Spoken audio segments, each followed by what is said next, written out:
creature, Commandos. This show takes place in the new DCU, which I am super excited for. Superman's releasing it in 2 weeks, so I thought, why not watch this, make a video about it, tell you my thoughts on it, because I want to make videos on everything DCU. Everything about it.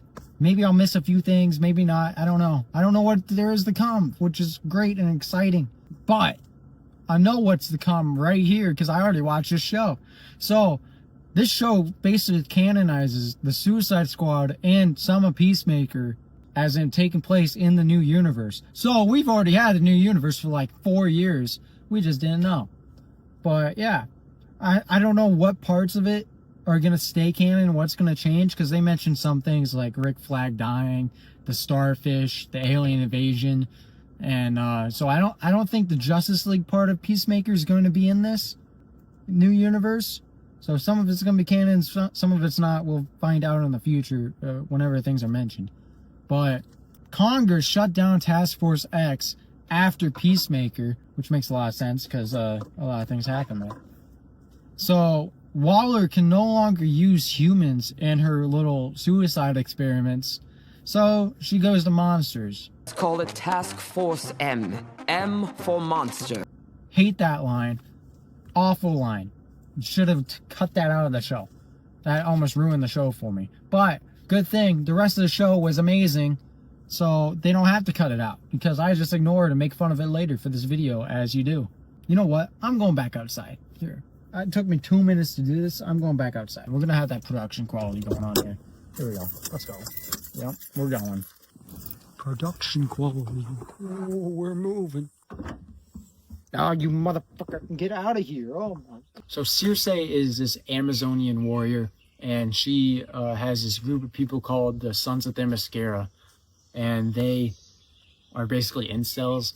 So they attack Pakistan, which is the Russian country. It's not real in real life, but it's real in the show. So Waller puts together this task force led by Rick Flag Sr., who is the dad of the Rick Flag and Suicide Squad who died. He's not going to be happy with Peacemaker at all. She puts them together to save Princess Alana Rostovic. All right, so the bride was created in hopes to be Eric Frankenstein's wife by Victor Frankenstein. Now, I didn't know the Frankensteins were in this universe, but they are. Eric is immediately obsessed and a lunatic over her. He assumes ownership over her just like that and blames Victor for her not loving him, even though he's scaring her. He's scaring her a lot. He's scaring me watching this. The bride has this amazing quote. Well, birth is always horrible. God's gift to humans is he lets you forget it. Science isn't so forgiving. Yeah, it is so deep. Probably the deepest part of the show, and there's a lot of deep things in this show. Double meaning. Speaking of deep things in this show, Victor and the bride have special relations, which is gross, and I don't like it. I didn't want to see this, never wanted to see it, never thought I'd see it. And someone else that never wanted to see it, never thought he'd see it, is Eric. He watched it, he cried, then he murdered Victor for it, which, don't blame him, I wanted to kill that guy for it too, for making me watch it. Because it was, I'll just go on. I don't want another Sizor and Leia situation here. And Eric ends up chasing her throughout history and stalking her because he's a psychopath. Now the next member is G.I. Robot. He's my favorite. He's programmed to kill Nazis, part of Easy Company in World War II, epic. Then after the war, he's used for performance tours, and it doesn't go too well. He almost kills people. He's on the verge of killing people for thinking they're Nazis.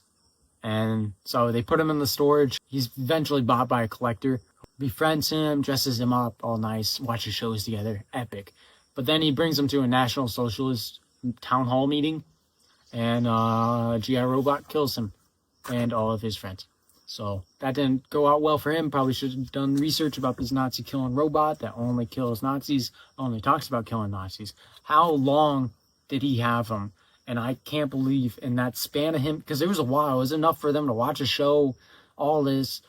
Like, in that time frame, he had to mention killing Nazis at least once.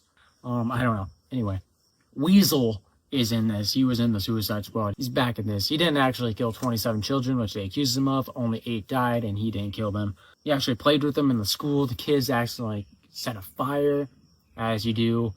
And an old man comes down, calls the police. It's like, yo, this thing's gonna kill him. I don't know what this thing is. No one knows what this thing is. He finds him playing with the kids and there's a fire going on. So he shoots at him, doesn't hit him because he sucks. And he causes an explosion which kills him and most of the kids except one. And then Weasel tries to save her, which doesn't go too well for him because the cops find out and start shooting at him because they're like, what is this thing? And the girl ends up dying. And they arrest Weasel, which is nice for him to be arrested and not murdered. So that's cool. Dr. Phosphorus. He was a scientist who needed funding for his research to cure cancer. And so he makes a deal with Rupert Thorne's mob that he will give them all of his results in his research in exchange for funding so they can sell it overseas to fascists and they can like create weapons with it. And the wife doesn't like that. So she convinces him to stop. And well, he doesn't really stop. He just gives him false results for his research. And so that is just a great thing. Not for him though, because they kill his family. Then they atomize him with nuclear energy and that's what gives him his powers. Then he goes on a murder spree and kills everyone involved, including Rupert Thorne's family, which aren't involved, but payback, I guess. And he takes over his criminal enterprise, which is great. I love that. And he was dancing and all this. And then Batman shows up and takes him down. Good job, Batman. Can't wait for you to show up in this universe. Other than now and what happens later. And the final member is Nina. Now, Nina was born unable to breathe on her own because she had a bunch of fluid in her lungs. And I think her lungs were on the outside of her body, too. From the looks of it, I don't know. Her father, being a scientist, experiments on her, as you do. He fails, and she mutates, and it causes her to only breathe water, which sucks. And so what he does what any normal father would do, puts a bowl over her head so she can breathe, and then sends her to school, public school. So you all know what's going to happen next. She gets bullied, and she runs away and goes to live in the wilderness. And then the public discovers her as a Star City sea creature, captures her. Father sees her on the news, so he goes out there to save her life because she can't breathe air. But if she can't breathe air, why is she out? Why'd she get out of the water? It made no sense. Anyway, then the father goes down there. He's shot by police while he tells her that she was never a burden, which is sad. And then she's sent away and goes to this monster prison, which I don't think should have put her in a zoo at least. That would have been nice. Well, it wouldn't have been nice, but it would have been better than a prison. But my only question is, where was Green Arrow? What a hero. Not there to save this woman. Or girl. I don't know how old she was. She was something. And back to the main plot of the story, not the flashbacks. The sons of Themyscira and Circe attack the bride and Nina at Frankenstein's castle.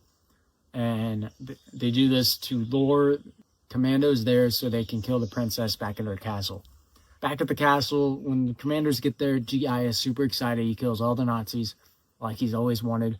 And then Circe destroys him. Super sad. He was my favorite one. And Weasel saves the princess and attacks Circe. Phosphorus burns her face like this. And Waller is shown the future by Circe, where the princess is taking over the world. Grodd is in command. I love Grodd.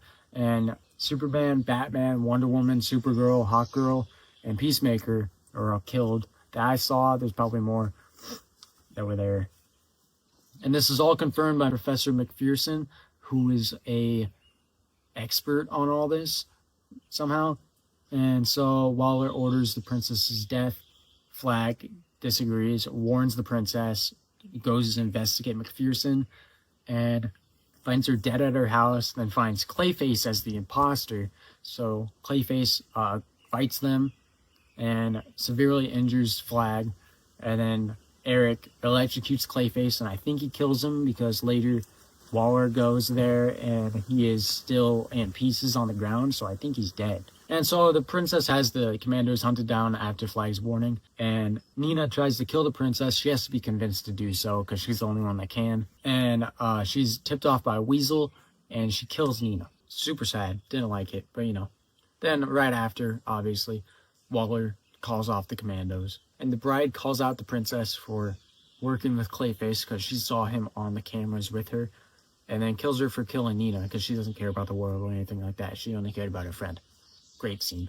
The world is saved, show ends, everything happens, but before the show ends, you see the new Commandos, like King Shark, and then G.I. is back, and he has massive upgrades. He's like super swole now. So that's epic. I really like this show. I just wanted to watch and talk about it because the Superman movie's coming out, and it's in the same universe, and this is like a taste of the universe. Alright, so the end of that video where I talk about my thoughts and opinions on the show kind of sucked. I just started talking about the Superman movie and repeating a bunch of stuff I already said, so I just wanted to redo that. I think it really was an amazing show. It had a lot of interesting characters I've never heard of. Ignore the person mowing outside, by the way. G.I. Robot and Dr. Phosphorus are the best additions to this show. They're just incredible. Weasel, he got an actual, like, character development in this, which is great. Other than just screaming and stuff. He can't communicate, which I don't mind. Frankenstein was a shock. I didn't expect them to be in DC. I never knew they were in DC. I enjoyed them for what they were. I didn't like the Victor and the Bride stuff. It was just too similar to what I went through reading Shadows of the Empire for that video with Caesar and Leia.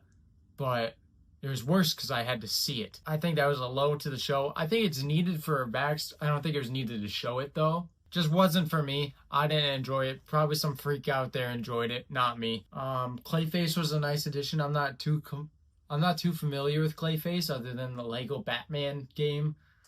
I don't know which one he was in. Probably both.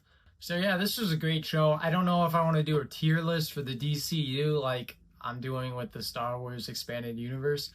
Maybe I will down the line. There's a guy mowing again. So I'm gonna skedaddle, edit the rest of this video, and post it hopefully tonight or early tomorrow or tomorrow night, or well, it's gotta happen this weekend because I'm seeing Superman in like 3 days. So yeah, adios. Oh, I dropped it.